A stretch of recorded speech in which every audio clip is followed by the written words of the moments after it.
Yo les he dicho a ustedes siempre que el ingeniero civil estudia para ser empresario, no es para ser empleado toda la vida. Y si un ingeniero civil va a ser empresario, ¿cuál es su objetivo principal de él? Quiero escucharles. Hola, hola. Y mío sería tener mayores ingresos. Crezca Exacto. la empresa. Él va a querer ganar dinero. Y si va a querer ganar dinero, él tiene que jugar con el tiempo. Porque la obra tiene que ejecutarla bien. ¿Ya? Pero él puede jugar con el tiempo. Ustedes siempre han escuchado hablar que el tiempo es oro. Si yo tengo una obra y la ejecuto en un tiempo menor, yo tengo más tiempo para agarrar otras obras. Entonces vean que tengo que jugar con el tiempo. Y si voy a jugar con el tiempo, tengo que jugar con la variación de las resistencias del hormigón a lo largo del tiempo. Vimos nosotros esa tablita que me da una idea cómo varía la resistencia del hormigón, y dentro de eso yo tengo que programar cómo puedo trabajar.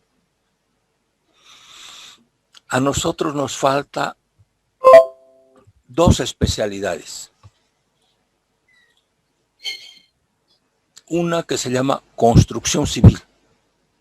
Debería haber una mención de construcción civil, donde debería enseñarse todas las metodologías de la construcción, del inicio hasta el final.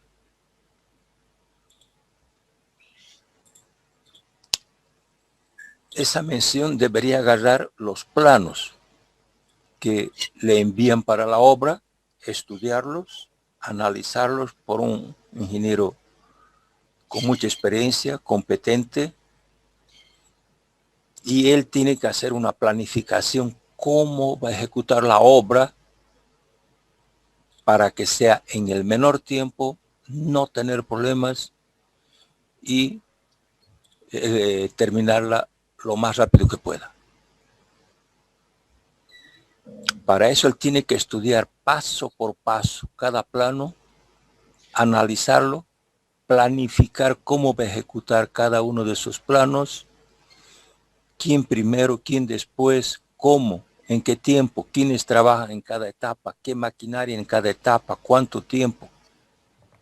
Entonces tiene que analizar todo eso y de ahí él comienza a ejecutar la obra dentro de aquello que él ha planificado.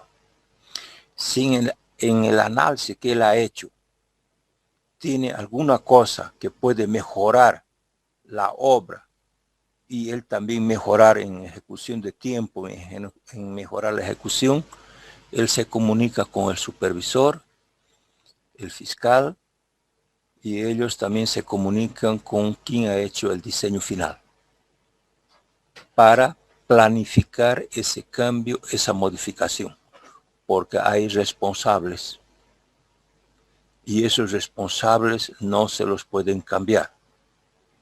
Les explico. Si yo he hecho un diseño, he dado los planos firmados por mí, mañana alguien me cambia los planos y ejecuta las obras con una variante en relación a los planos que yo he hecho, yo dejo de ser responsable. Vean la importancia. O sea, no puedo hacer cambios sin consultar a quien realmente es responsable. Bien, entonces vimos nosotros cómo varía la resistencia de mi hormigón. Hay veces tengo que jugar con esa resistencia. Les he hecho una demostración ayer, hemos llegado a un resultado, ustedes lo podrían cambiar los valores, por ejemplo, nosotros decimos para una luz de 8 metros, ustedes podrían ampliarlo para una luz de 10 metros y vean cómo varía la edad. Entonces yo tengo que jugar. Yo les cuento, yo he trabajado en un diseño de un puente donde nosotros preparamos todos los planos, les pasamos a al dueño de la obra. El dueño de la obra contrató un constructor y eran todas vigas pretensadas. Eran más o menos unos 10 kilómetros de puente. Entonces se comenzaron a fabricar vigas con encofrados metálicos.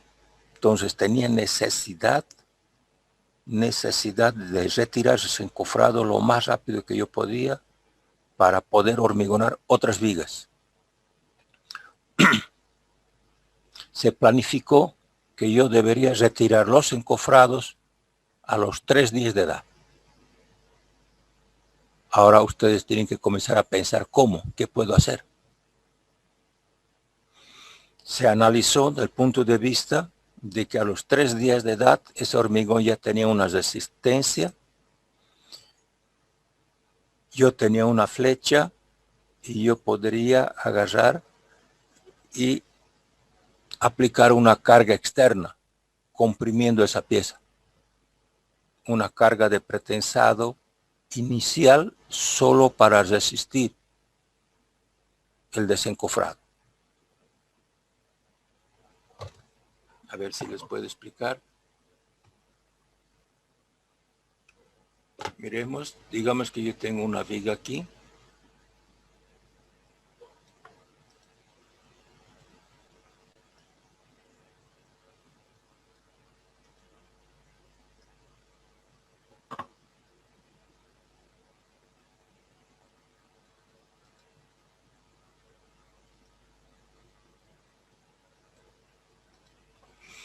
Esta era una viga que ella iba a trabajar apoyada en unos soportes de apoyo cada 32 metros.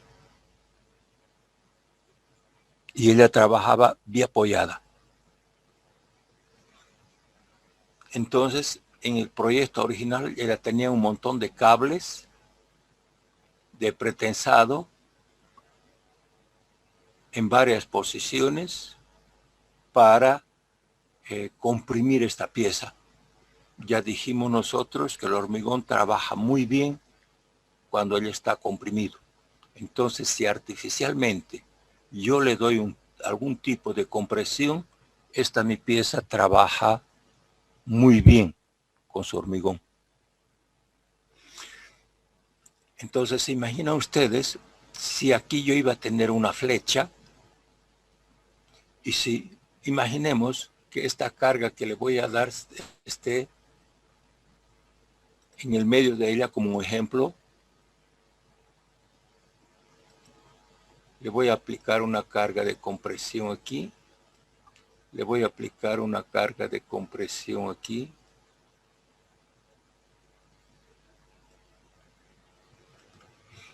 ¿Qué me dicen ustedes sobre sus diagramas? Aquí nosotros tenemos un diagrama de flexión en la parte más solicitada en el medio.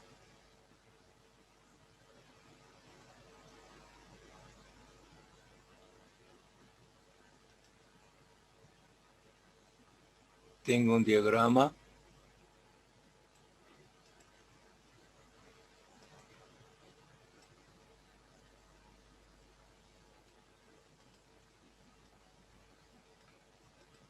compresión en la parte superior, tracción en la parte inferior. Si yo agarro ahora, le sumo a este diagrama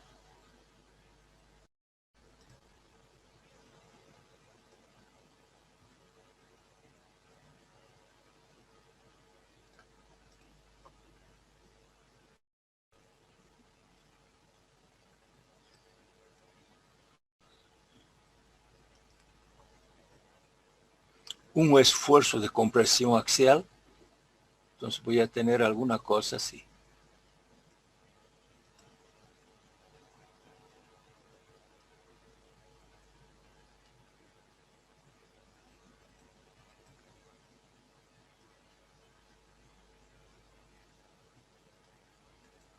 Este diagrama, si sumo ambos diagramas,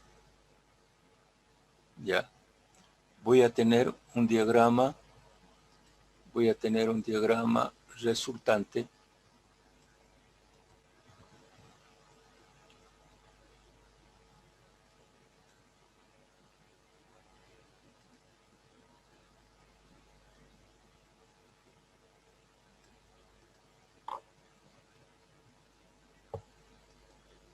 ¿Cómo va a ser? Se va a sumar esto con esto.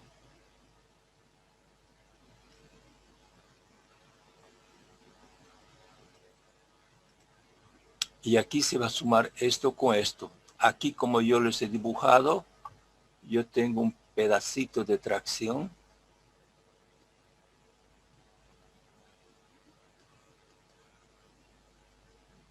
Perdón. Esto no está bien.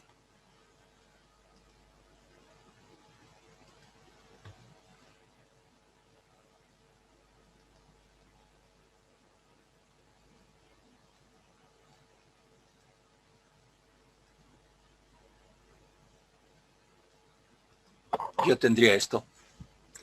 Pero observen que yo puedo jugar con esta parte de compresión como yo quiera. Lo ideal es que no haya esta tracción, este comprimido. En fin, les estoy mostrando lo que yo puedo jugar.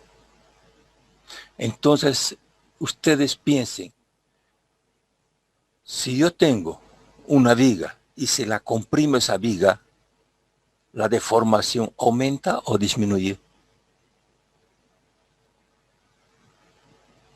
Hola, no les escucho. Disminuye, dije, o no. Aumenta. Disminuye. Propio de la compresión. Disminuye, pero ahora observen una cosa que es importante. Esta compresión yo tengo que jugarla. Yo sé que este hormigón comienza a adquirir su resistencia a partir del momento en que comienza el fraguado del hormigón y comienza a variar. Entonces, si yo voy a aplicar una carga, yo tengo que aplicar una carga coherente con la resistencia que tiene este hormigón. Entonces, yo tengo que calcular una carga que no lo dañe mi hormigón y que me ayude con su compresión. Entonces, esta carga también tiene que ser analizada, tiene que ser calculada para que me ayude y no me perjudique. Y ahí llego yo a este diagrama que pasa a ser más resistente. Jugando, combinando esto con la resistencia del hormigón, yo puedo desencofrar más rápido.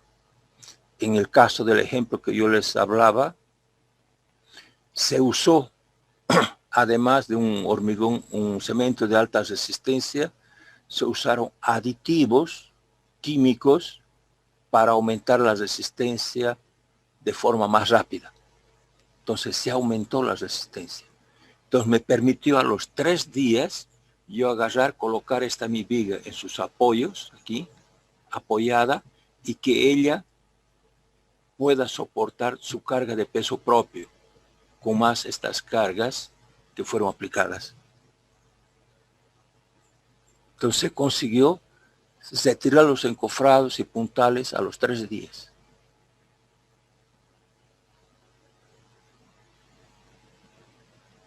Les hago una pregunta. Mucha gente agarra y dice, pero ingeniero, ¿por qué yo no puedo hacer algo? Aquí yo tengo mis apoyos.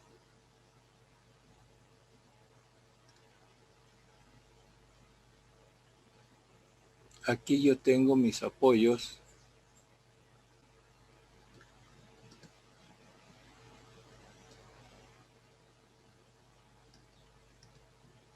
Aquí tengo mis apoyos. ¿Y por qué no le coloco un apoyo al medio? Les pregunto a ustedes, ¿sería una buena solución?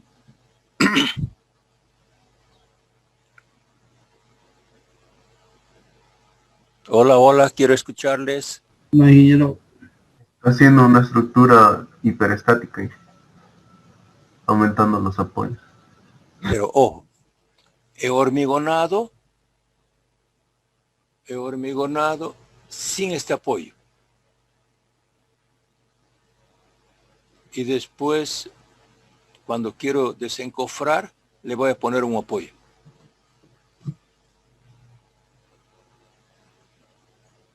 ¿Qué me dicen? ¿No afectaría en la deformación de la estructura de la viga? Claro, lo va a cambiar. No va a dejar que se deforme así, como estaba anteriormente. Afectan la economía de la obra. Sí, pero ojo, tiene que ser por poco tiempo. Tiene que ser por poco tiempo. Porque si lo dejo mucho tiempo, esta mi estructura, porque el hormigón trabaja a lo largo del tiempo, comienza a trabajar como si fuese una viga hiperestática, como uno de los compañeros de ustedes dijo. Por poco tiempo sí, porque me está ayudando a disminuir la deformación, pero no puedo dejarlo mucho tiempo. Entonces vean, yo tengo todas esas alternativas, todo aquello que ustedes han venido aprendiendo dentro del comportamiento del hormigón, dentro de tecnología del hormigón, dentro de sus propiedades. Vamos a seguir ampliando esas cosas que ustedes van aprendiendo para que ustedes tengan opciones de decidir qué pueden hacer. ¿Ya? Ahora sí. Entonces, con esto, sí. ¿Cuánto tiempo sería poco tiempo? Tendríamos que calcular cómo se va a deformar con este apoyo aquí. Ya. O sea, todo tiene que ser calculado, no puede ser al ojo. Claro. ¿Ya? Sí. Bueno, con eso terminamos toda esta parte inicial del hormigón y entramos lo que a mí me interesa ahora, que es la resistencia característica del hormigón. Yo les decía que en todos los planos aparecen la resistencia característica del hormigón. No aparece la resistencia del hormigón que ustedes rompieron la probeta.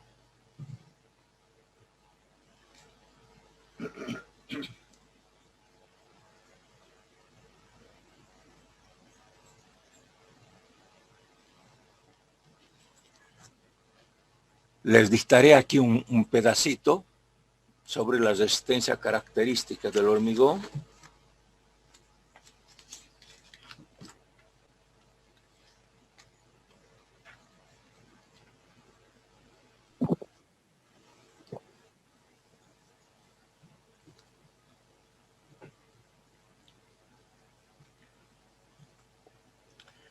La resistencia característica del hormigón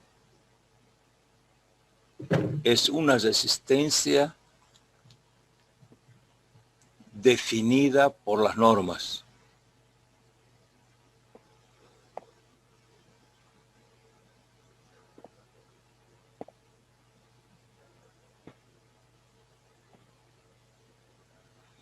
Es la resistencia que se utiliza en todos los planos de ejecución y se la determina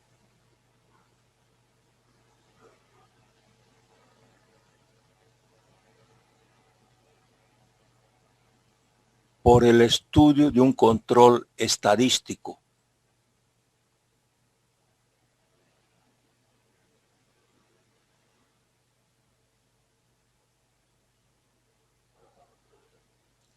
Realizado con las probetas ensayadas en los laboratorios.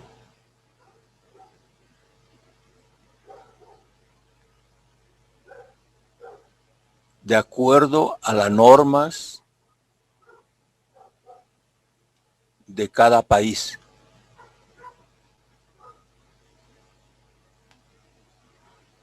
Punto seguido. Los resultados de los ensayos siguen una curva de distribución de frecuencia. que es la curva de Gauss.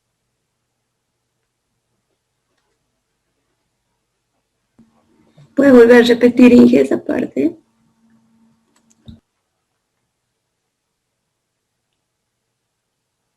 Es el resultado de un control estadístico realizado con probetas ensayadas en los laboratorios y que siguen una curva de distribución de frecuencias, que es la curva de Gauss. O sea, esta curva aquí, este diagrama aquí, es la curva de Gauss. Aquí le he puesto distribución de la frecuencia de curva de Gauss. Yo tengo muchas probetas que estoy ensayando para definir mi hormigón, donde esas probetas comienzo a analizar la resistencia que tiene mi probeta y cuántas tienen la misma resistencia. Y comienzo a marcar en función de la frecuencia, del número de probetas que tienen la misma resistencia, y voy a llegar a una curva similar a esto, que es la curva de Gauss. Con esta curva de Gauss nosotros comenzamos a trabajar. En primer lugar, me interesa saber cuál es la media. Ustedes han visto ya en estadística cuál es la media de la resistencia de estas probetas. Entonces será igual a la sumatoria de todas las probetas que he ensayado, de igual a 1 hasta n, de todas las resistencias de las probetas, dividido por el número total de probetas que yo he analizado. Entonces tengo la media de las resistencias. Y ojo, con la edad que he roto las probetas. El J siempre se da. Entonces yo tengo una media que me da un resultado. Después puedo analizar y determinar el desvío padrón, donde el desvío padrón es igual a la raíz cuadrada de la sumatoria de las resistencias de las probetas que yo tengo menos la resistencia de la probeta a la edad que estoy ensayando. Todo eso al cuadrado dividido por n-1. Entonces me da el desvío padrón, cuánto se me están saliendo las cosas afuera. Entonces aquí yo defino para ustedes la resistencia media del hormigón a la edad que estoy analizando, la resistencia que tengo de las probetas que quiero analizar, y las normas me dicen que de esta curva de Gauss yo solamente debo considerar 95% que estén dentro de la curva. Un 12,5% para cada lado lo voy a despreciar. Pues solamente voy a trabajar con 95% de la frecuencia que ocurren las resistencias del hormigón. O sea, dentro de este 95% es la resistencia que yo voy a usar. El 12,5% para cada lado lo voy a despreciar. Y ahí la norma empíricamente define una resistencia característica del hormigón a los 28 días. O sea, toda resistencia característica del hormigón es siempre a los 28 días. No puede ser antes, ¿ya? Es siempre a los 28 días. ¿Se acuerdan que hemos dicho nosotros que la resistencia del hormigón a los 28 días es la resistencia del hormigón representativa? Que la norma lo ha definido así. ¿Se acuerdan cuando hemos visto la variación del hormigón? Todo es consideramos como una referencia siempre a los 28 días. Pero yo puedo tener mi hormigón antes. Pero para hacer diseños, para hacer una cosa como referencia es siempre a los 28 días. Como un tiempo particular, excepcional que yo quiera analizar, puedo hacer con cualquier edad. Entonces vean, aquí nosotros tenemos la fórmula empírica definida en laboratorio, que esa resistencia característica del hormigón, que se la conoce por el símbolo del K después de la compresión, es igual a la resistencia del hormigón en laboratorio, a la edad que yo he hecho. Como es 28 días la resistencia característica, esta también es a los 28 días. Menos 1,64 el desvío padrón. Entonces, esta es la forma de calcular de forma estadística la resistencia del hormigón. Pero les pregunto a ustedes, esta resistencia característica es determinada en laboratorio. Ahora les pregunto a ustedes, ¿y en la práctica será así? ¿O hay otros factores que van a influenciar esta resistencia?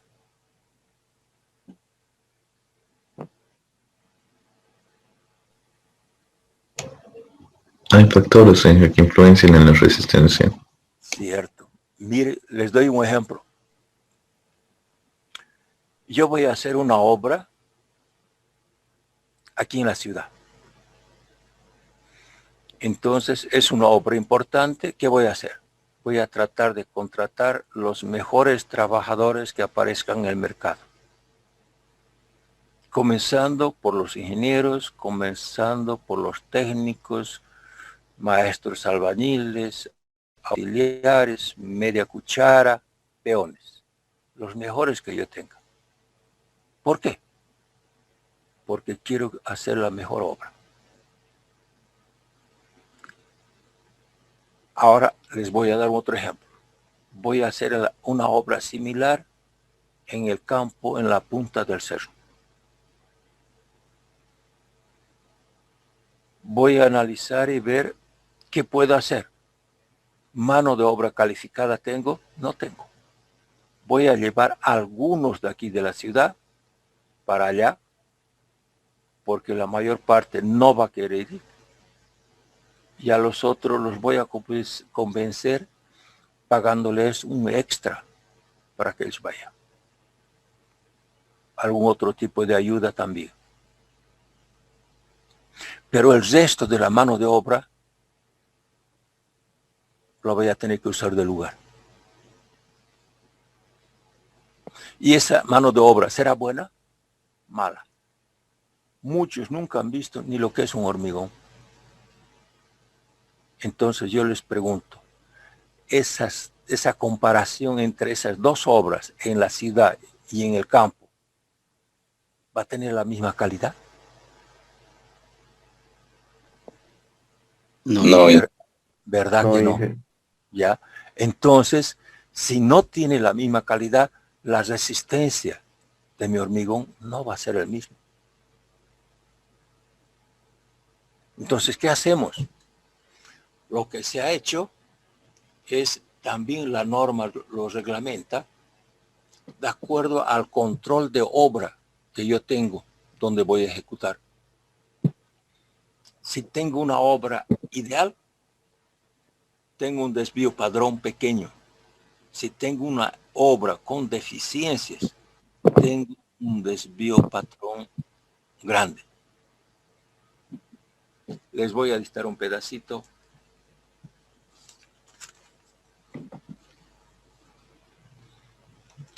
A partir de ensayos realizados en laboratorio,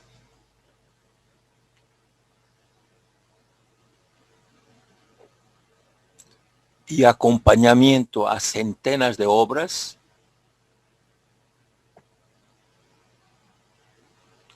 se ha concluido que el desvío padrón es independiente de la resistencia del hormigón.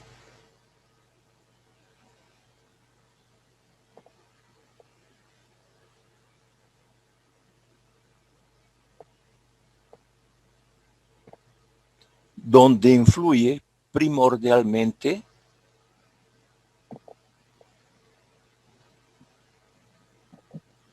la calidad de la ejecución.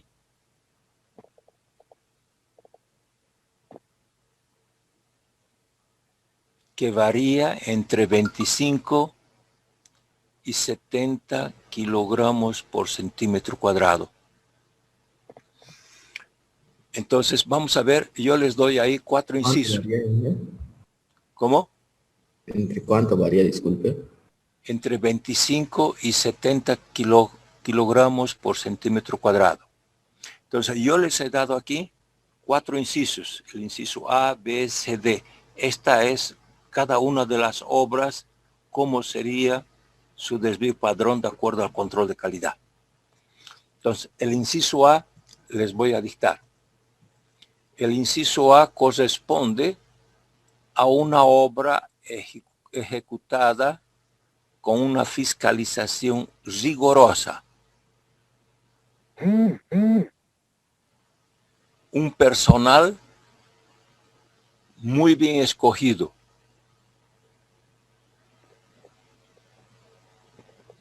Y una dosificación automática.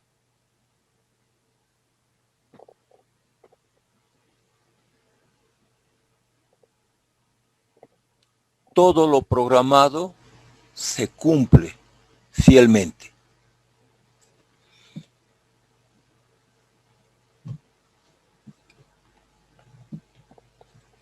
Veamos, esta obra sería una obra de una importancia muy grande, donde el dueño de la obra exige que la empresa sea una empresa muy buena, que tenga un personal de mucha experiencia y de mucha responsabilidad.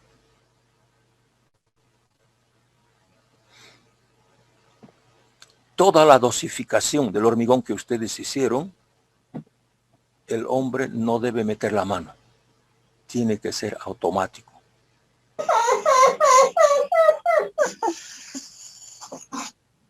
Entonces, ustedes se imaginan esa obra. Veamos. Rigurosa. ¿Qué quiere decir? Muchas obras, su calidad depende de la fiscalización. En esta obra, por ejemplo, que vamos a hacer del edificio nuestro, tiene su fiscalización de la universidad. Pero nosotros hemos pedido como directores que queremos participar en la fiscalización con acompañamiento de nuestros laboratorios, control de calidad de nuestros laboratorios, sugerencias en las construcciones, en la construcción. No podemos interferir directamente con la obra, con el constructor, pero podemos ir y mostrar nuestras dudas, nuestros deseos de mejorar, de acompañar, de cambiar alguna cosa con la fiscalización. Y la fiscalización oficial es la que puede llevar nuestra voz. Pero nosotros queremos hacer todo ese acompañamiento entre los docentes de la carrera y también los estudiantes. Vean que va a tener doble fiscalización.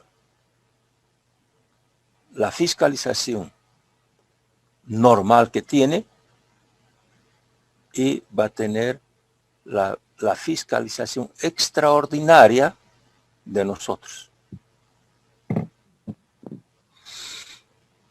¿Con qué fin lo estamos haciendo eso? De que tenga mejor calidad. Entonces vean lo que yo les decía en este inciso A. Este inciso A es sumamente rigurosa su ejecución en todo. Una fiscalización rigurosa significa que él va a querer analizar y revisar todos los controles de los materiales. Antes de la constructora comenzar a ejecutar, tiene que pasar por la fiscalización que va a chequear todo. Va a chequear primero si la dosificación está coherente. ¿Cómo ha hecho la dosificación? ¿Dónde? ¿Con qué laboratorio? ¿En qué condiciones? ¿Qué tipo de material ha hecho esos ensayos en el laboratorio? ¿De dónde ha venido? ¿Qué canteras de producción de áridos han usado?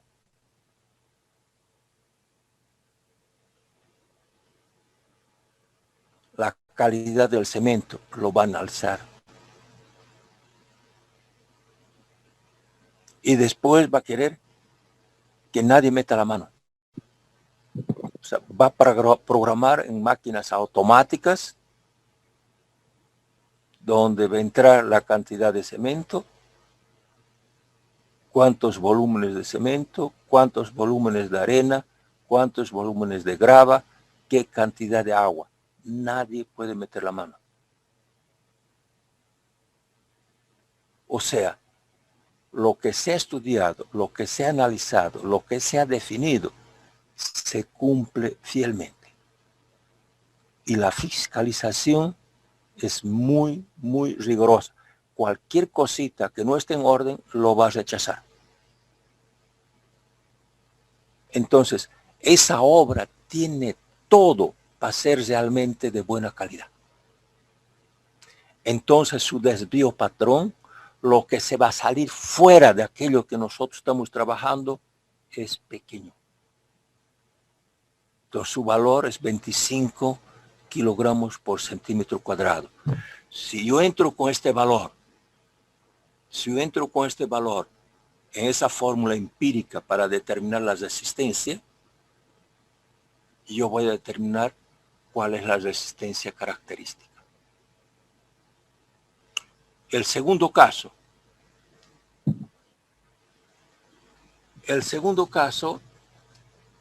es parecido con el anterior, pero les voy a dictar.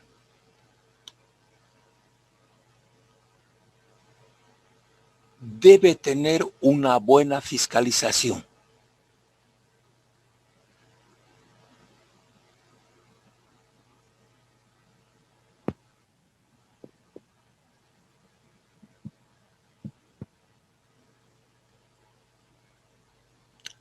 Su personal que va a trabajar es experimentado.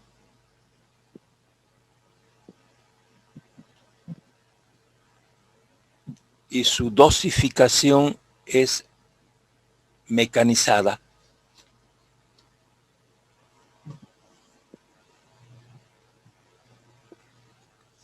Vean lo que tengo aquí. La diferencia en relación a la anterior. La fiscalización es buena, pero no me dice que es rigurosa. Si mi fiscalización es buena, va a analizar, va a acompañar, va a ver y me dirá, mira, este material no está bien. Pero porque ustedes están trabajando bien y tal vez no hay aquí, yo lo voy a aceptar este material.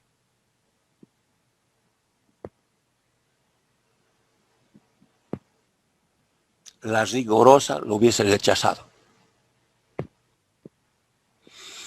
La dosificación no es automática, es mecanizada. ¿Qué quiere decir?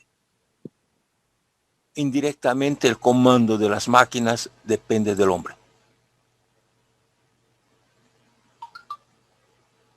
El personal que va a trabajar es bueno, con mucha experiencia. Pero ya su desvío patrón ha caído. Ya tiene un desvío patrón mayor, 40 kilogramos por centímetro cuadrado. El tercer caso.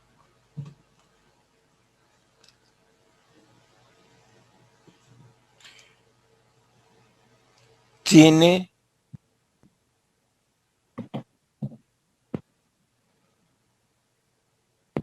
un control normal. El personal es normal.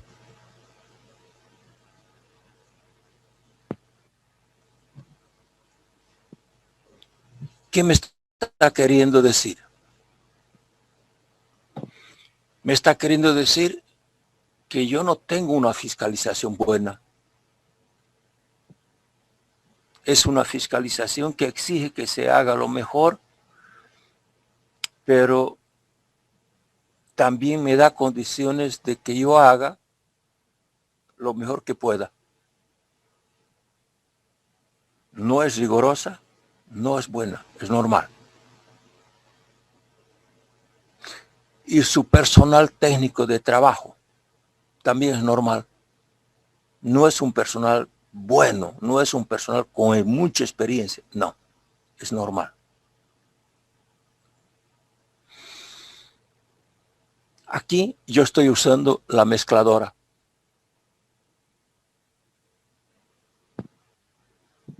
Aquí, por ejemplo, yo sé que yo tengo una dosificación y que algunas veces los que están hormigonando le gritan al que está haciendo la mezcla de los materiales para obtener el hormigón, le dicen, está muy duro, no se puede hormigonar, échale un poquito más de agua.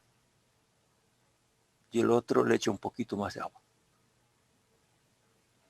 O sea, no es una buena calidad del hormigón. Entonces vean que su desvío padrón ya es mayor, 55.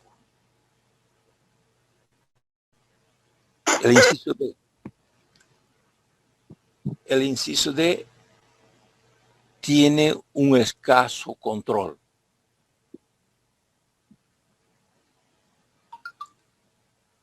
Dosificación mecánica y tiene un personal poco experimentado.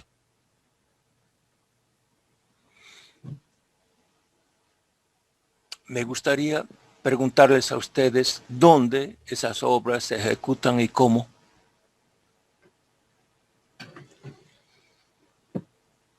¿Serían obras pequeñas en el ámbito rural y qué? Puede ser obras pequeñas en el ámbito rural. No tengo gente, llevo, como les decía, 2 maestros albañiles, hay veces uno, un ayudante de él, llevo un doblador y el resto agarro gente del lugar.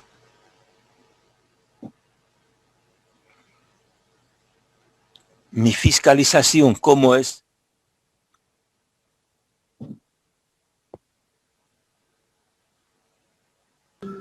Escaso. No es buena. Él viene un día y vuelve a la semana siguiente. Toda la semana ustedes han trabajado, han hecho cosas y él ni ha visto.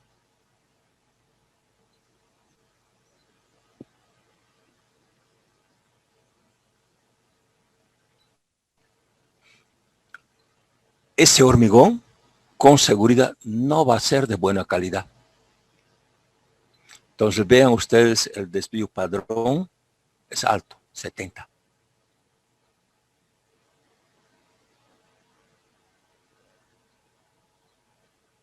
Hagamos unas cuentitas rápidas. Lo hagamos aquí. Yo tengo aquí el inciso A. Aquí el B. Aquí el C. Y el D. Ya.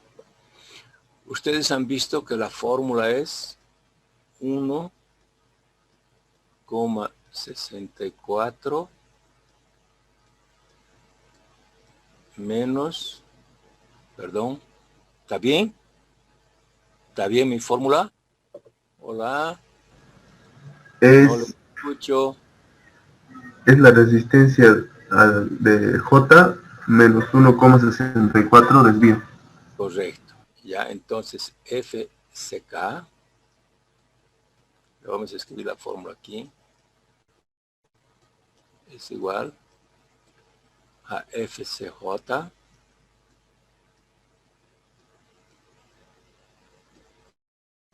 menos 1,64 del desvío padrón. Esta aquí es la resistencia del laboratorio. Y esta aquí es la resistencia característica que va en el campo. O sea, ustedes que están en el campo, cuando van a hormigonar, ¿qué tienen que determinar?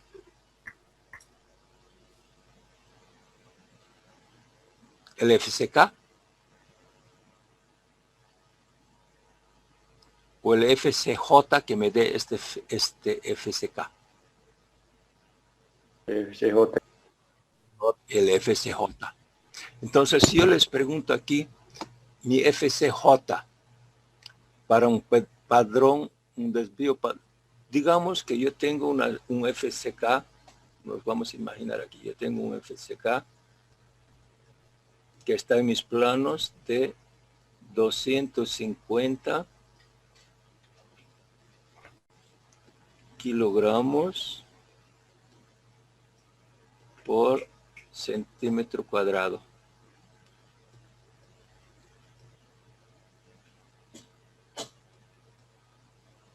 ¿Ya? Vamos a determinar cuál es mi FCJ para cada uno de los incisos.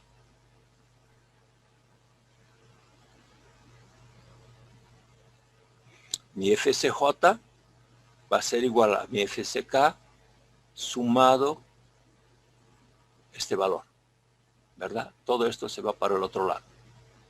Entonces veamos. Me lo hacen las cuentitas para cada caso, por favor. Vamos a analizar los resultados. ¿Alguien me ayuda con una maquinita? Inge, ¿qué valor va a tomar ese? Ese para cada uno. Aquí con 25, aquí con 40, aquí con 55 y aquí con 70. A 25 me sale 291, Inge. Entonces mi FCJ aquí va a ser 291. Ya. Por favor, me ayuden, no perdamos mucho tiempo. Para 55, 340,20. 40. ¿Ah? Para 55. 340,20. Hay para 40. 315,6.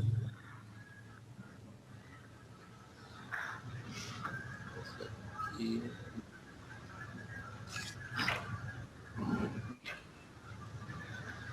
315. Y para 70. 364. ¿Cuánto? 300. 64,8. 65. Vean cómo la resistencia del hormigón va a ir aumentando en relación a lo que yo tenía.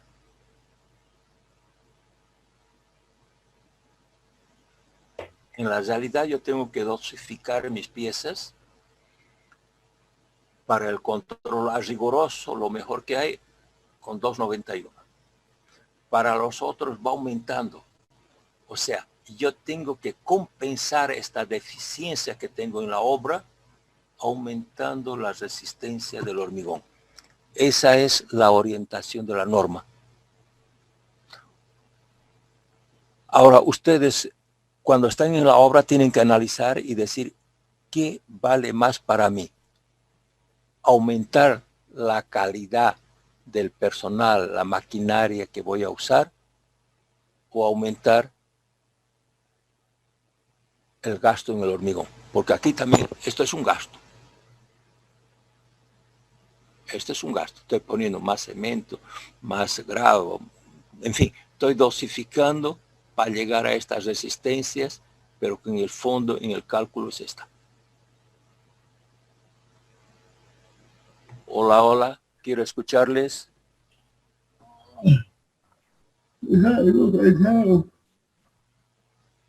No les escucho. Yo creo que depende de qué tan grande es la obra, porque si aumentamos el presupuesto en una obra grande, a la larga se va a hacer más grande. Y si es chiquitita, yo creo que aunque se aumente un poco, no va a ser tan significativo. Por eso les digo, tienen que analizar lo que van a hacer.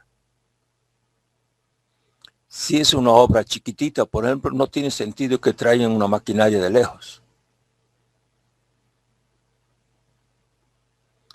Pero si la obra imaginemos, la obra que va a construir en nuestro edificio, son 2 años de construcción. Es una obra grande. Yo puedo tratar de disminuir la pérdida de la resistencia a los materiales, porque es plata. Pero todo eso se tiene que estudiar, no es nada de cabeza. Bien. Volvamos.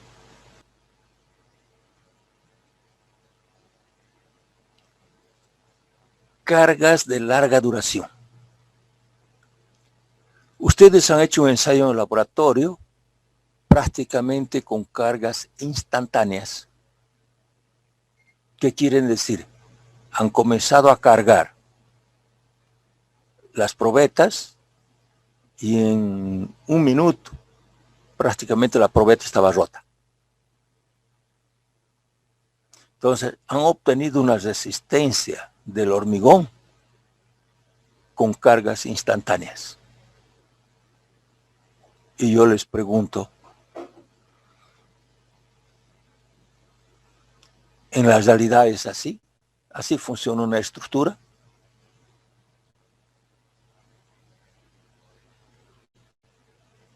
Vamos a imaginar un edificio. En el edificio tenemos el peso propio, tenemos todos los muebles, todos los utensilios que tengan en ese edificio, todos los departamentos, y solamente la carga de uso que es variable. Parte actúa de forma permanente y parte varía. Por ejemplo, allá hay la mamá, hay a veces la abuela, abuelos, hay la empleada, hay veces hay niños pequeños y solo 1 o 2 adultos salen a trabajar. El resto está dentro del edificio. O sea, ¿qué me está diciendo? Todas las cargas están actuando todo el tiempo en la práctica. Y ustedes no hicieron ese ensayo así, lo hicieron instantáneo. Les doy un otro ejemplo. Piensen ustedes, su compañero de curso que ustedes tienen, el más fuerte, el que va todos los días al gimnasio, come 2 gallinas, come media docena de huevos, 2 litros de leche, fuerte. Y piensen el compañero de curso de ustedes, el más chiquititito, el más flaquito.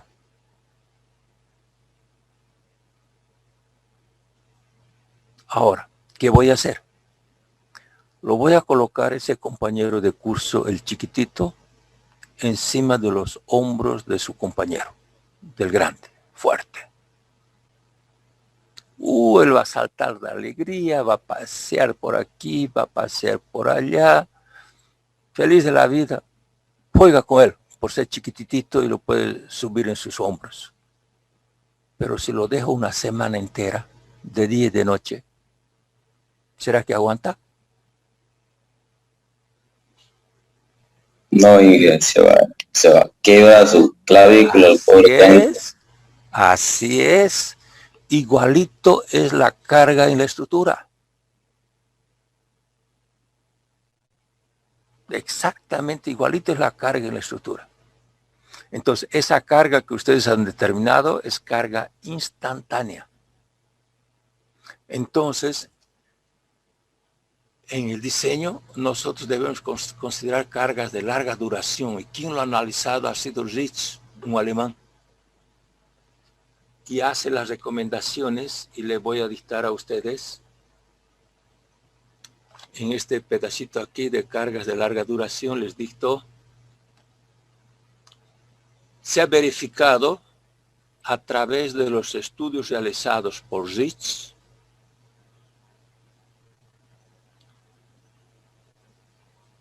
que para los valores de resistencia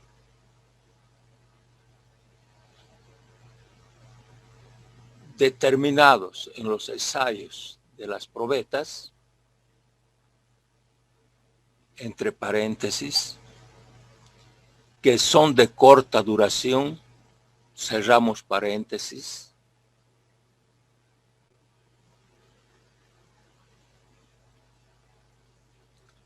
hay una pérdida de la resistencia,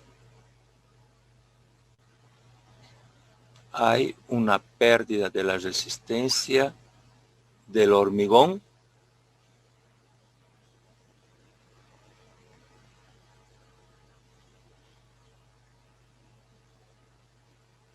cuando se los compara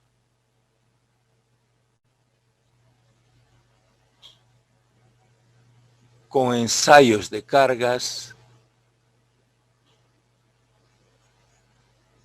de larga duración.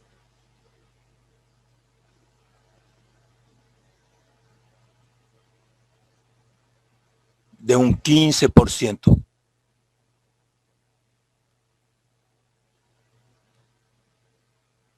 Por eso se recomienda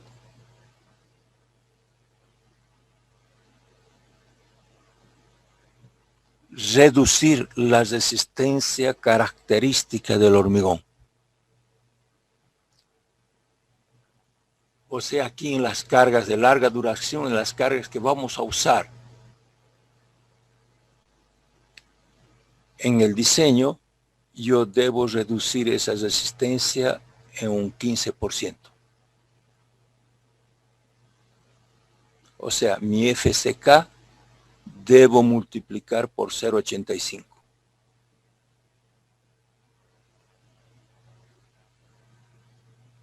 ¿Me he dejado entender? Hola, hola. Sí. Bien. Entonces, ya hemos definido la resistencia del hormigón para el diseño. Aquí hay una propiedad que quería darles a ustedes, una propiedad del hormigón, que es el módulo de elasticidad, como lo definimos. Ustedes han hecho los ensayos de sus probetas, teóricamente deberían haber analizado este gráfico. Es un gráfico de esfuerzo de formación, del esfuerzo de compresión y de la deformación que sufre. Él es una curva.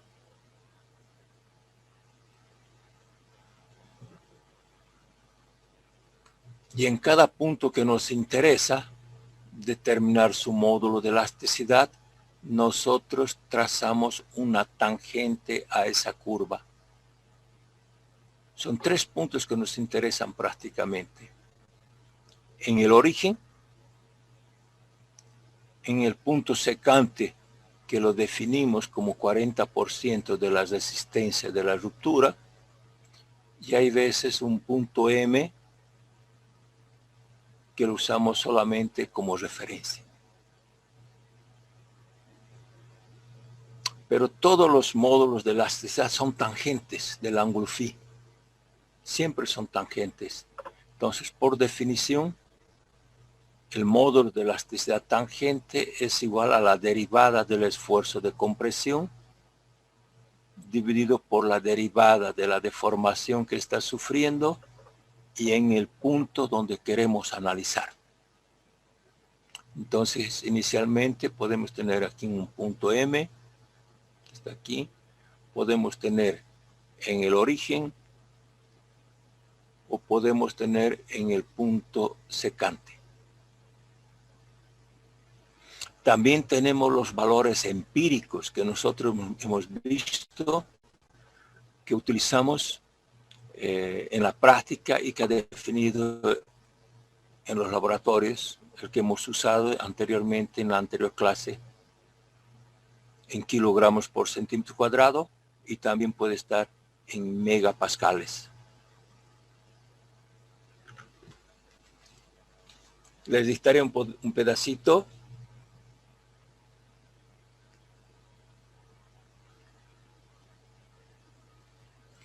El diagrama esfuerzo de formación de cualquier hormigón es siempre curvo.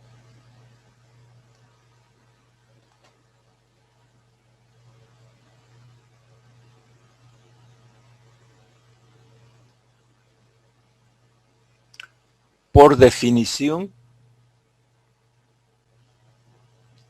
el módulo de elasticidad longitudinal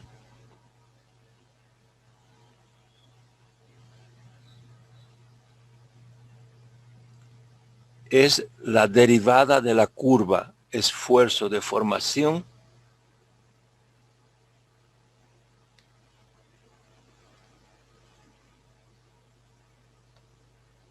en el punto que estamos analizando.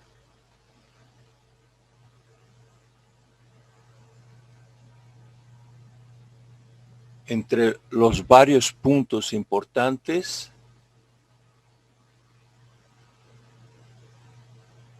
tenemos en relación a su origen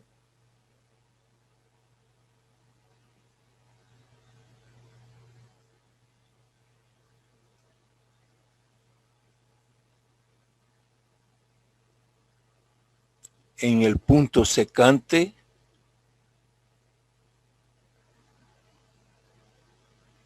definido para un esfuerzo resistente del 40% de la resistencia a la ruptura.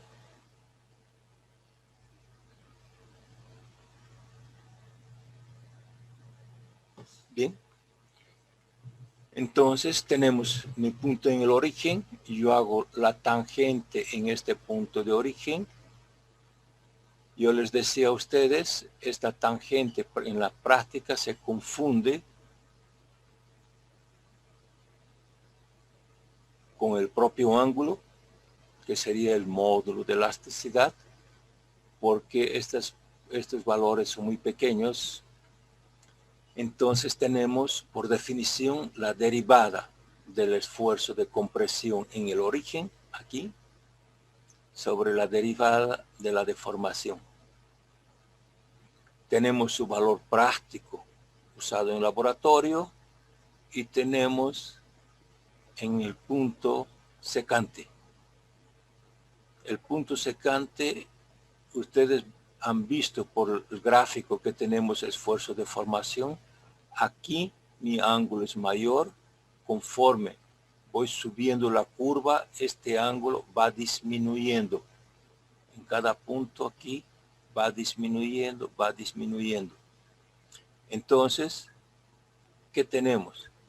Que el módulo de elasticidad secante es menor que el módulo de elasticidad en el origen. ¿Cuál es la importancia? ¿Cuál es la importancia de que yo trabaje con módulo de elasticidad más grande o más pequeño? Hola, hola, me gustaría escucharles.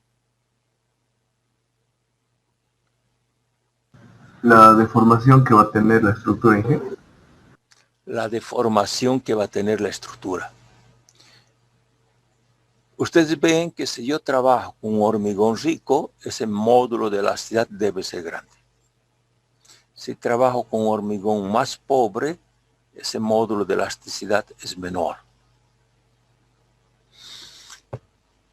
Pero de cualquier manera, no sé si ustedes no han llegado a hacer estos ensayos, Yo puedo determinar desde mi gráfico esfuerzo de formación dibujando las tangentes, los módulos de elasticidad. Y de esos módulos de elasticidad, yo puedo determinar los otros módulos de elasticidad, ya sea en el origen, ya sea en el punto secante. Ahora, ¿cuál es la diferencia entre ambos? Los laboratorios y las normas nos indican que el módulo de elasticidad secante es 90% del módulo de elasticidad en el origen, si no quiero trabajar con los gráficos. Entonces, esto significa que el módulo de elasticidad secante es menor. ¿Cuándo uso uno y cuándo uso el otro? Los más comunes que usamos es el módulo de elasticidad secante y el módulo de elasticidad en el origen. Ustedes me van a decir, pero ¿cómo yo voy a saber si uno es menor y el otro es mayor? Sabemos que en el origen es mayor. Sabemos por definición de la norma y de los laboratorios que lo mejor es en el origen, que es menor. ¿Y cómo voy a usar uno y voy a usar el otro? En las obras que no son de mucha importancia, usamos el módulo de elasticidad en el origen, aunque sea mayor, por facilidad.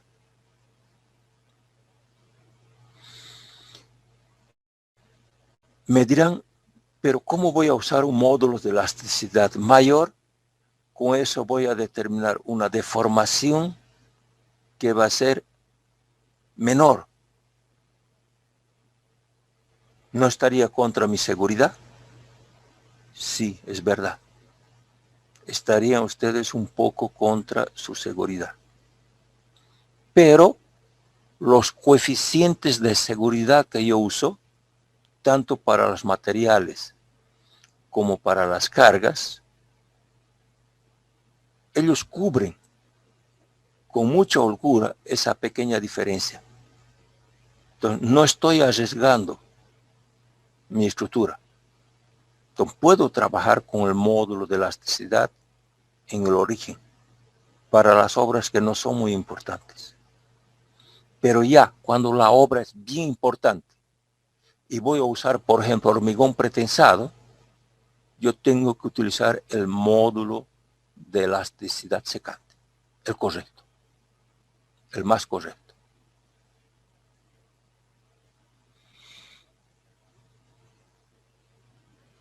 A ver, me dejo entender.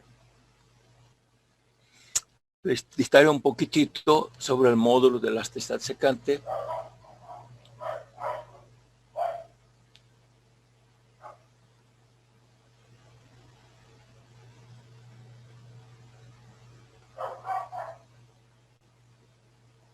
En términos prácticos,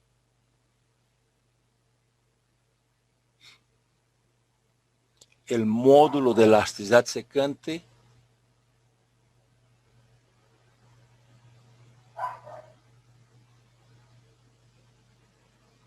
es el más correcto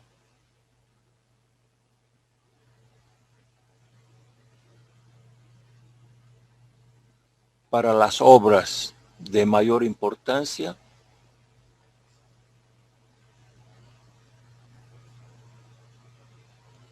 debemos utilizar este valor, especialmente en hormigón pretensado.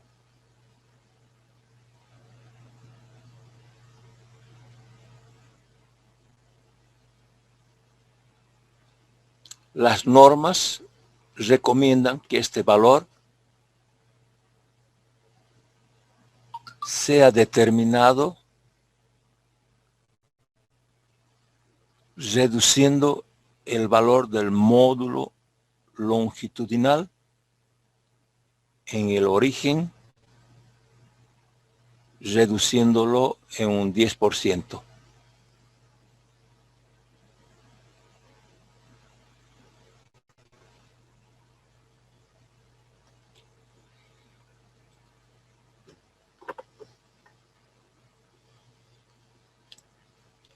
Ustedes han visto en resistencia a los materiales coeficiente de Poisson. ¿Alguien me puede decir qué es?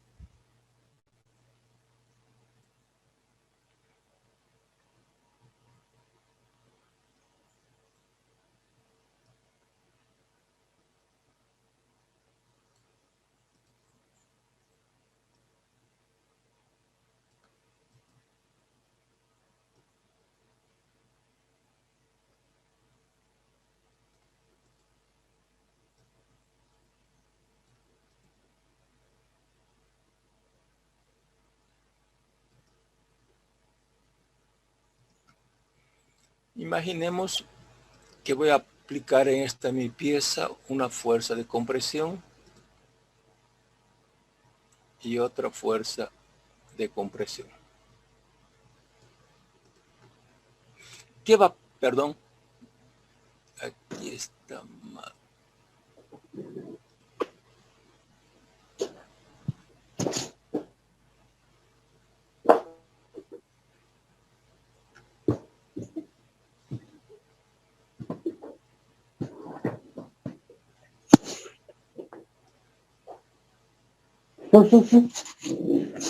Ahora, ¿ya? ¿Se imaginan que voy a aplicar en esta mi pieza una carga de compresión para esta pieza? ¿Qué va a ocurrir con esta pieza? Aquí yo no tengo para dibujar, no sé, tal vez no he descubierto, tal vez ustedes sepan, me pueden enseñar. ¿Puedo hacer línea punteada aquí? Me parece que no, ¿no? No se puede, dije. Sí, lo voy a hacer de otro color. Aquí. Si aplico esta carga en esta dirección, aquí mi pieza se va a deformar.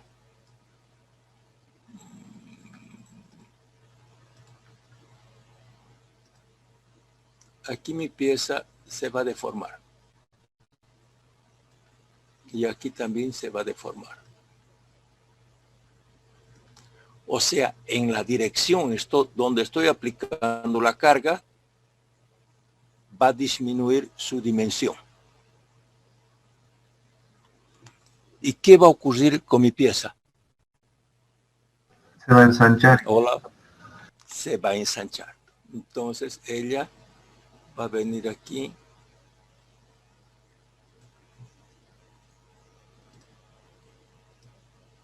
Va a venir aquí. Se va a ensanchar.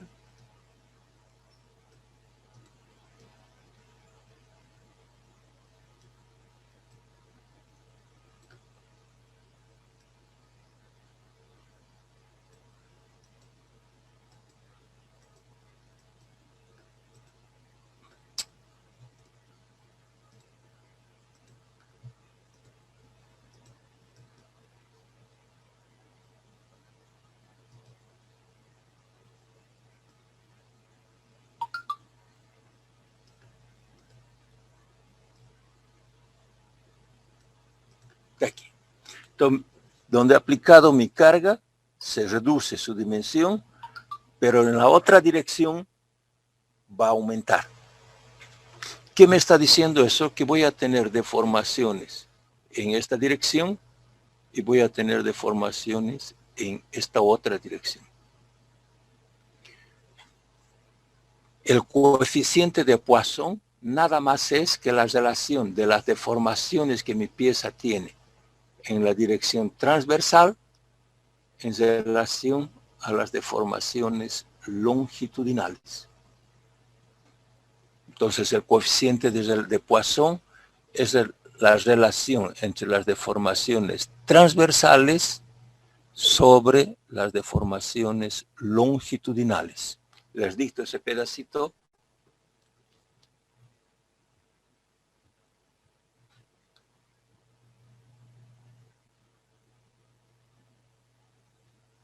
Es la relación de las deformaciones transversales sobre las deformaciones longitudinales. Varía de acuerdo a las características del hormigón,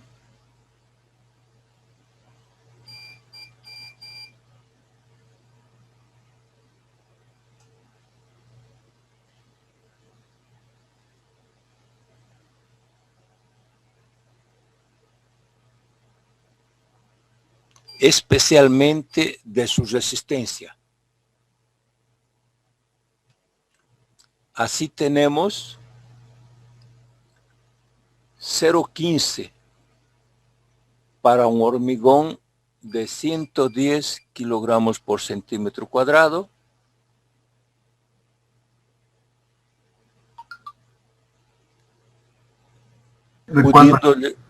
pudiendo llegar, ¿sí? ¿Dónde están? La última parte, especialmente de su resistencia. A compresión siendo 0,15 para un hormigón de 110 kilogramos por centímetro cuadrado,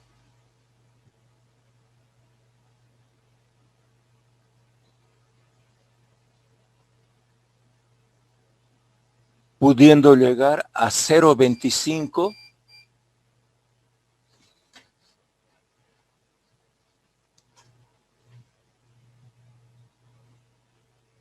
para un hormigón de 260 kilogramos por centímetro cuadrado.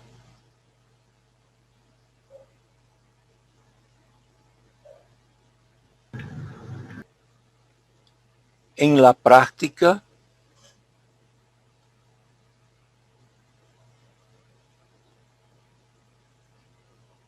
se utiliza un valor de 0,20. O sea, me está mostrando la relación de deformación del hormigón en la dirección longitudinal, la transversal sobre la longitudinal, para dos resistencias extremas, de 110 y 260. Y se tomó ahí un valor medio de utilizarlo en la práctica de 0,20. Bueno, esas son propiedades del hormigón que ustedes ya lo sabían. Solamente les estoy haciendo recuerdo. Viene un otro estudioso del hormigón, otro alemán, que él decide analizar cuál es el comportamiento del hormigón, cómo se comporta. Entonces, él decide hacer un estudio de varios tipos de resistencia de hormigones que varían de 170 kilogramos por centímetro cuadrado hasta hormigones de 400 kilos por centímetro cuadrado. Y él marca toda la relación de los esfuerzos y de las deformaciones punto por punto de acuerdo a la variación de las cargas. Va marcando una serie de puntos, ¿ya? Y después los une con una curva ajustando sus puntos. Y comienza a analizar este gráfico. Y él verifica que prácticamente todos los hormigones que tienen, cuando llegan a una deformación del 2 por 1000, ellos trabajan con la máxima resistencia que podrían tener los hormigones. Y verifica también que si seguimos aumentando la carga en esas probetas que estamos estudiando, ellas van a seguir deformándose y van a romper prácticamente todas ellas para una deformación de 3,5 por 1000. Entonces de aquí él me saca como conclusión de su estudio cuál es el comportamiento del hormigón. Si él comienza a subir su resistencia, llega a este punto y él rompe prácticamente con 3,5 por 1000. Claro que cuando él llega a su resistencia máxima, ese hormigón cae su resistencia, por lo que hemos visto del diagrama esfuerzo de formación, y rompe. Entonces, él comienza a analizar y a concluir que el diagrama de resistencia para el cálculo del hormigón debería ser una parábola unida con un rectángulo. En la parábola viene la resistencia del hormigón, va subiendo hasta llegar a un valor máximo del 2 por 1000, pero él va a romper a 3,5 por 1000. Y la resistencia del hormigón es 0,85 de la resistencia del hormigón. Entonces vean, él concluye que el diagrama de resistencia del hormigón para el cálculo del hormigón es un diagrama parábola rectángulo. Y esta conclusión de él prácticamente ha sido aceptada por todos. Ahora, ¿cuál es la diferencia entre nuestra norma y la norma americana ACI?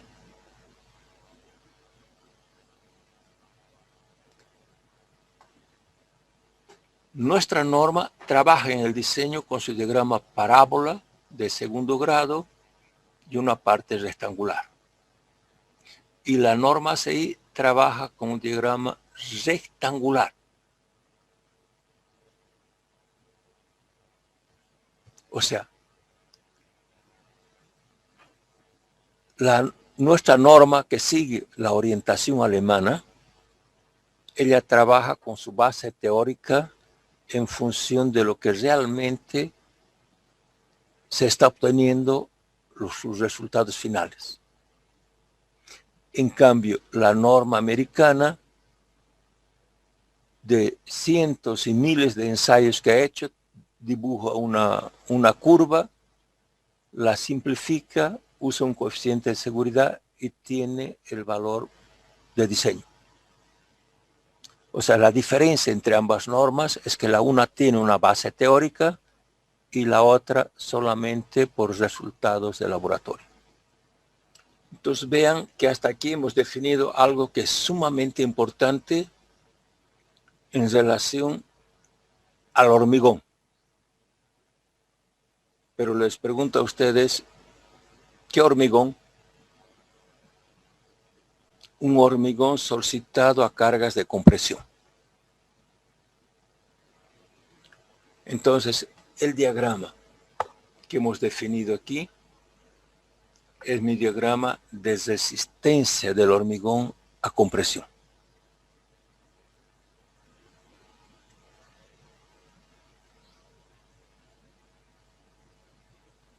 Les hago una pregunta.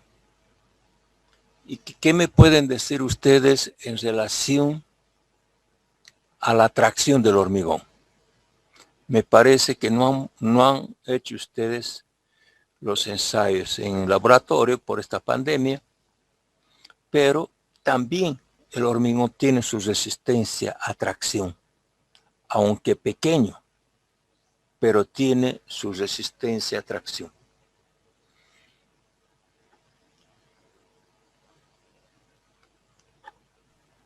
Dije, yo leí que era el 10% de la resistencia a compresión. Ese es un valor aproximado, pero lo cierto es hacer el cálculo, en laboratorio. Y en un laboratorio la probeta es la misma.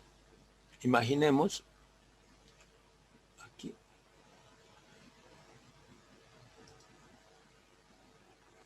Imaginemos que no tengamos esta probeta.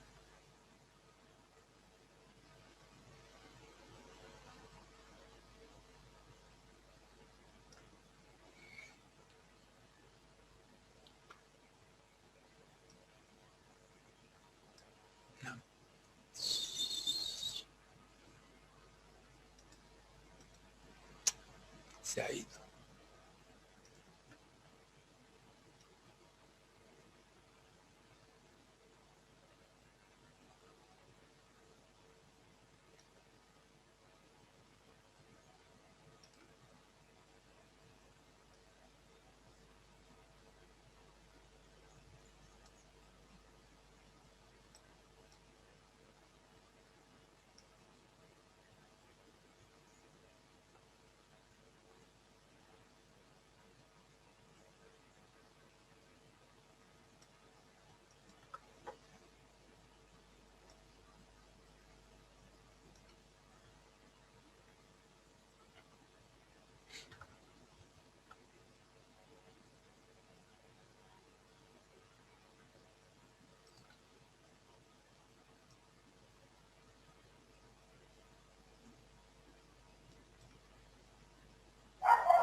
Imaginemos que yo tengo una probeta, exactamente la misma probeta que usted la rotó a compresión.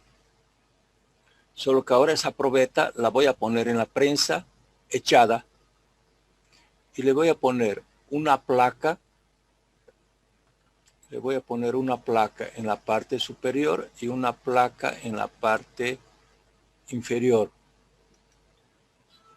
Cuando aplicamos esta carga, que son placas rígidas, esta mi probeta se va a partir. O sea, ella va a agarrar y va a hacer esto.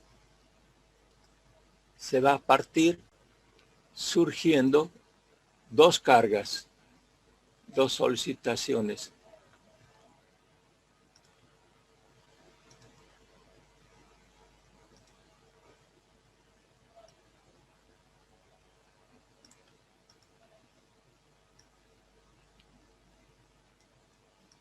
Dos cargas así, una en cada dirección, que va a hacer que esta mi pieza se parta en dos como si fuese con un cuchillo cuando uno corta el queso. Este es el ensayo a tracción, que también es conocido como ensayo brasileño. Pero me da una resistencia a tracción aplicando la teoría de la resistencia de los materiales. Nosotros tenemos nuestra probeta que tiene diámetro de 15 y tamaño de 30 centímetros.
Por la teoría de la elasticidad, cuando yo tengo una pieza solicitada de esta forma y de forma circular, me dice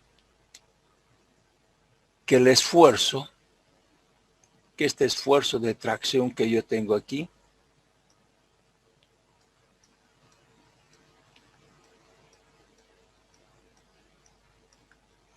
es igual a 2 veces, o sea, a la suma de las cargas, divididos por la área lateral de mi pieza. ¿Cuánto vale mi área lateral de mi pieza? D, esta longitud, este diámetro aquí es D, ya, nuestros 15 centímetros. Y esta longitud de mi pieza es H. Entonces mi área lateral es el perímetro que yo tengo, pi por D, por su altura, mi H. Entonces, esta es la fórmula real de la teoría de la elasticidad cuando voy a ensayar una pieza de este tipo. Pero nosotros tenemos alguna cosa más que llevar en cuenta. Cuando yo coloco esta mi chapa,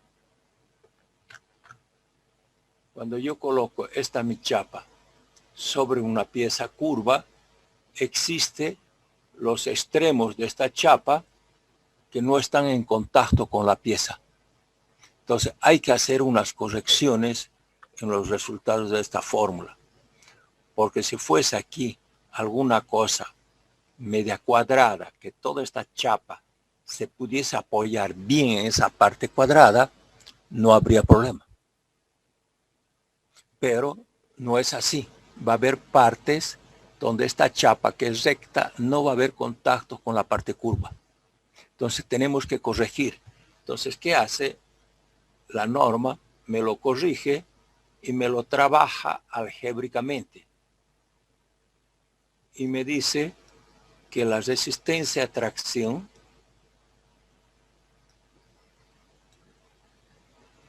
va a ser igual a 0,55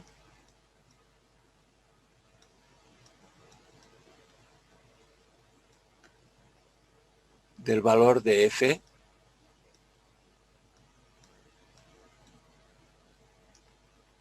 dividido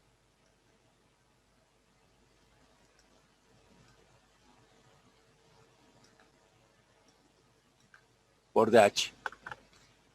Esta ya es una fórmula simplificada considerando una reducción por el que no va a haber un contacto perfecto aquí en esta parte. ¿Ya? Les dictaré un pedacito.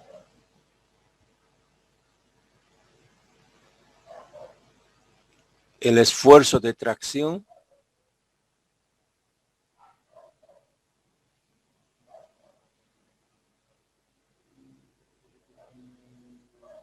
es calculado por la teoría de la elasticidad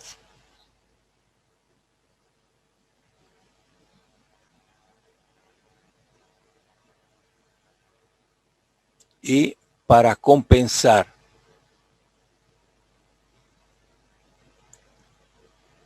la compresión junto a los bordes de la placa,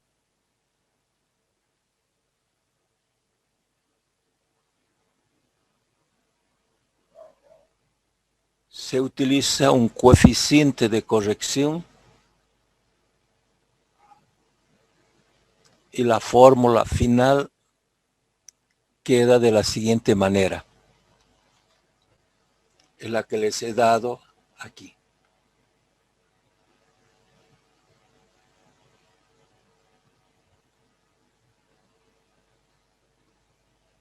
La fórmula de abajo, me dije. Esta es la fórmula del ensayo de la teoría de la elasticidad y esta ya es la corrección que hacemos sobre esta fórmula. Mira, ya hemos trabajado algébricamente con el valor del pi, ya no entra, ya está aquí adentro, y más un coeficiente de corrección. ¿Ya? Bueno, la norma también nos da una tabla muy parecida a la tabla que nosotros hemos visto para la variación de la resistencia del hormigón. Me lo van a hacer ustedes una tablita igualita a la que hemos hecho para la resistencia a la compresión, pero solamente para el cemento Portland común. ¿Ya? Por favor, me ayuden. O sea, yo tengo la edad del hormigón.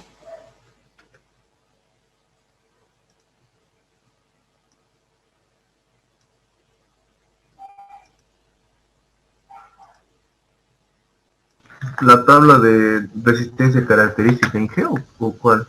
Espera, ya les doy aquí ahorita una idea en la tablita que les he dado a ustedes.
Aquí está.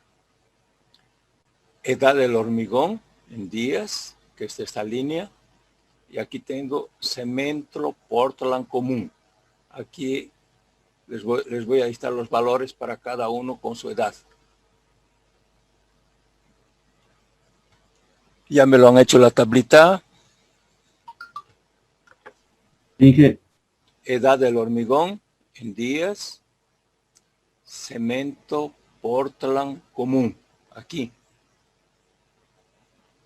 Y yo les voy a dar la variación de la resistencia para el cemento Portland común para la cantidad de días. ¿Ya? 3 días, 7 días, 28 días, 90 días, 360 días.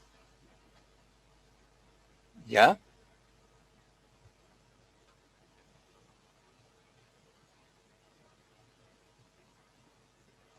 Hola, hola. Sí. Les dicto para los 3 días 0.40,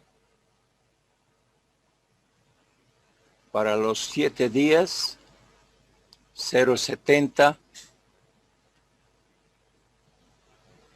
para los 28 días 1, para los 90 días 1.05, para los 360 días 1.10.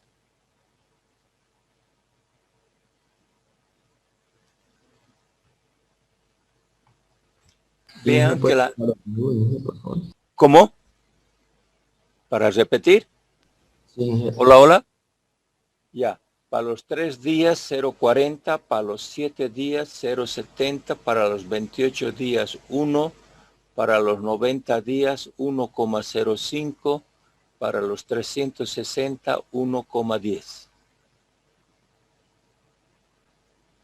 Vean que también si yo conozco la resistencia a tracción en el laboratorio, yo puedo tener una idea cómo varía a lo largo del tiempo. Es muy similar a la curva de compresión.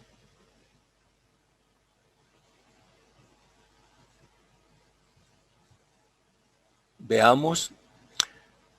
Con esto estamos terminando nosotros las propiedades mecánicas más importantes del hormigón que vamos a usar en el diseño. Quiero saber si hay alguna duda, alguna pregunta. Sí, ingeniero, buenos días. Los valores que nos acaba de dictar, ¿qué unidades tienen? Son adimensionales. Ah, sí, gracias.